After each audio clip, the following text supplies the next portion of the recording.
Welcome back. This is Miss Faye, and this is my world. Today's topic is reasons why you need a will.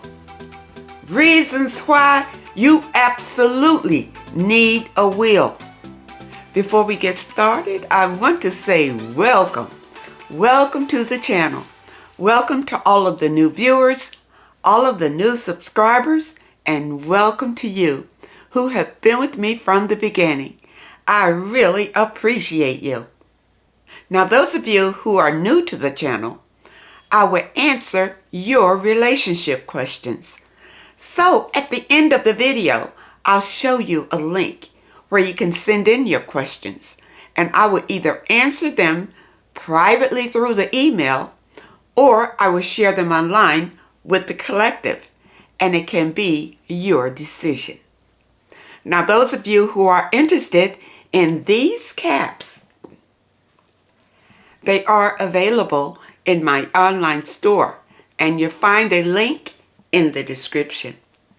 Now it's time for our daily affirmation, and we do these affirmations to help with your spiritual growth.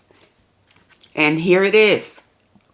I let life be fun. I am here to be playful and enjoy the ride. I let life be fun. Life is not supposed to be miserable, people. It's not supposed to be hard. It should be fun. I am here to be playful and enjoy the ride. Let this sink in deep into your spirit. Deep. Life should be fun. It's supposed to be fun. Enjoy your time here. I let life be fun. I am here to be playful and enjoy the ride. People, let this affirmation be a blessing to you today. Now it's time for movement, and we do the movements to get our blood circulating. So today, we're just going to do a simple hand movement, just to stretch our fingers like this. And we're going to do it for 5 times. Okay? So let's start with this hand, and then we're going to do the other hand. Ready? Let's go. 1, 2, stretch it. 3, 4, you feel it? And one more. 5. All right, shake it out. Shake it out. Now let's do this hand. 1, stretch it. 2, stretch it. 3, 4, and one more. 5. All right, shake it out. Shake it out. These movements really help your physical, your mental, and your spiritual health. Now let's dive into the message today. Reasons why you need a will. I did pull a video. Let's watch the video. I have a letter. We're going to read the letter, and we're going to talk about this issue. Okay? Here we go. Here are 5 things I'd never do when preparing my will. 1. Rely on a handwritten will or letter. Handwritten wills or letters aren't accepted everywhere. Handwritten wills often are contested because they have flaws that raise questions about their authenticity. 2. Use an internet kit. These do-it-yourself forms only cover the most basic estate planning needs. They deliberately keep it simple to comply with the laws of all 50 states. They even come with a disclaimer recommending that you seek advice from an experienced estate planning attorney. 3. Try to dispose of property in my will that doesn't pass my will. Your will doesn't determine what happens to a property that you own as a joint tenant with right of survivorship. If you don't want your co-owner to succeed to your interest, you've got to sever that joint tenancy while you're still alive. And your will also doesn't determine what happens to property that passes by beneficiary designation, unless your estate is the beneficiary. Now, to change the beneficiary, you've got to change the designation form. 4. Forget a residuary clause. A residuary clause in a will disposes of any property in your probate estate that's not disposed of by the other provisions in your will. If your will doesn't have a residuary clause, any leftover assets are going to pass to your heirs as if you didn't have a will. 5, fail to follow my state's will execution requirements. A will that's improperly executed isn't valid. In most states, a will must be signed by a testator in the presence of 2 witnesses who then sign it. These witnesses must be disinterested, which means they cannot also be beneficiaries. It's 2023. If you got kids, family, a house, and assets, you need a will. Let me break down 3 reasons why a will is so important. First reason is guardianship, okay? A will designate who would be the legal guardian of your kids. God forbid you and your wife pass away, okay? The second reason is because of bonding. If you don't have a will, whoever becomes in charge of your estate, aka the administrator, has to get bonded. Similarly to like a bail bond. It could be very expensive, okay? And number 3, having a will reduces tensions between family members and heirs, okay? In a will, you're going to specify what everybody's supposed to get, who's entitled to what. And without that, people are going to be fighting over whatever assets are left over after you die. How many of y'all have a will in a trust? Look around the room. We don't talk about it in the minority community. I have a grandmother that's 85 years old. People say, well, why we need a will in a trust? We don't owe nothing. How many of y'all got a 401k? How many of y'all got kids? How many of y'all got bank accounts? Let me tell you about a will. Power of attorney, healthcare power of attorney. We don't talk about these things. I sat down at a training office with my grandmother last year. She owns a property. It's paid for cash. She has a little dementia now. And guess what? Who would handle her finances if it's not in the will? What happens to the property? If she don't have it in the will, it goes to probate. What about if she gets sick, something happened? You need a healthcare power of attorney. That's why when you go to the hospital, they always ask you, do you have a living will? These are things that we don't talk about. God forbid if you're in a car accident and you're on the life support machine. If you have kids, if something happened to you, who's going to take care of those kids? If you have a life insurance policy, you're going to probably leave it to your kids or something like that. But just think about if you have multiple ones. If you have a business that you want your kids to inherit. Think about that for a minute. Now you see, ladies, why it's so important for you to have your financial affairs in order when you're living and have a will when you pass away. Now let's dive into this message today. I got a letter. Let's read this letter and see what she says. She entitles her letter, Your Final Wishes, Written, Notarized Instruction. I wanted to ask if you can encourage your viewers to make sure they have their final wishes, life insurance policies in place and active. This is important, ladies. I have mine in place. Similarly, if they could make sure their parents have their final wishes and life insurance policies active, and to make sure there is a written and notarized will in place and recorded with the county in your area.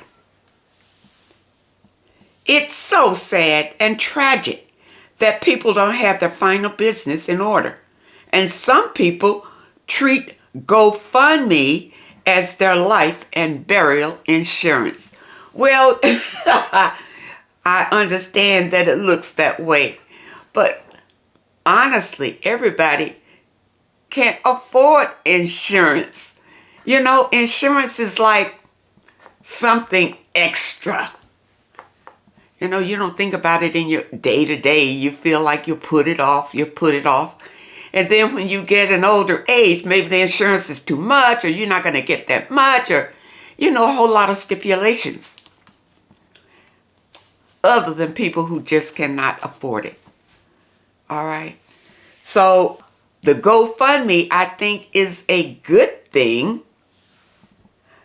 It's a recourse where you can go and ask people to contribute when these things happen in your life. You know, GoFundMe is really not a bad thing, because people find themselves in a hardship, an unexpected hardship, and GoFundMe is there.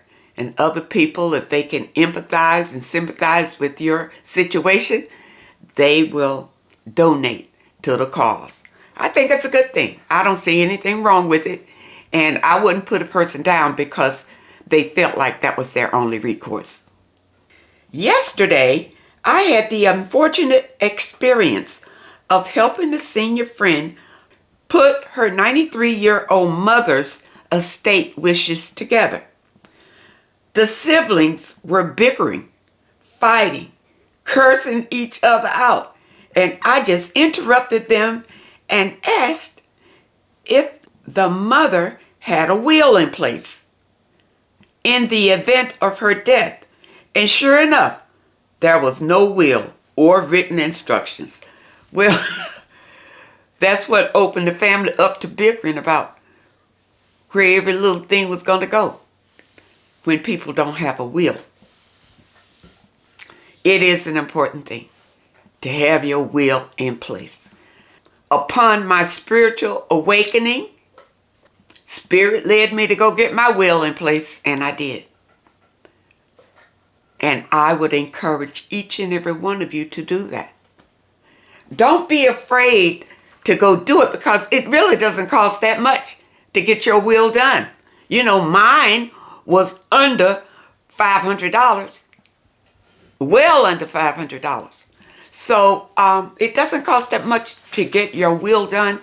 But if you have anything that you want to leave to your family, it's better to put it in the will and then cut off the bickering. They're going to be mad anyway. People are going to have all kind of feelings because, you know, understand, you didn't leave this to them or that to them or whatever. But listen, in sound mind, you can make sound decisions about what you have accumulated in your life and how you want it to be dispersed among your relatives or whoever. Do it while you're still in sound mind, and don't wait until you get older where somebody got to wheel you down there to the law office to get this done. But it's important to go and get your wills done. All right, let's see what else you say. I winded up typing a quick claim deed so the property could get into the right hands upon their mother's death. If there is no will or proper plan in place, our parents' real estate could be lost due to the next of kin owing money to the government or the state, county, or city, or if the next of kin owes child support or IRS taxes. Wow, this is a lot of information. Okay, so people, get your wills done. Okay, she's giving us some warnings, you know, about things that can happen to your property if you don't have a will. It is as important as building your financial foundation as protecting it. Okay, you want to protect it. You want it to go into the right hands once you pass on. Okay. Also, if there were previous marriages that ended in divorce, or if a spouse passed away and the original spouse purchased the real estate, then there were children from previous marriage. If there was no will in place, Granny would not get anything because it would go to the next of kin. And if those next of kin owes money to any jurisdiction, all of the proceedings could be eaten up in the sales, leaving Granny penniless. I've seen this happen a lot in my real estate closings. And ladies, wherever you are right now, whether you're younger, older, if you have property, you need a will. It's affordable. Like I told you, my will really didn't cost that much. You know, I don't know if it's according to how much property you have or whatever, why your will cost more to prepare. I'm not legal, but you need to look into it, ladies. You need a will. You want to make sure that your final expenses and your final wishes are documented so that they would be carried out. It is very important for you to have a will. Take care of yourself, and this is part of it. I hope that the message today helps someone, and I really hope that you understand how important having a will is. Now, those of you who have questions that you would like for me to answer, here is the link. Send your questions to Miss Faye's World, YT, at hotmail.com. That's Miss Faye's World, YT, at hotmail.com. And try to keep your letters to one page. Just summarize your situation and ask the question. And if you prefer that I answer your question privately through the email, just put it at the very top of your letter, and I will comply. I want to thank you so much for supporting this channel, and your comments, and your letters, and a special thank you for those that leave a donation. I appreciate all of you. I wish you all the very best, and I really hope to see you next time.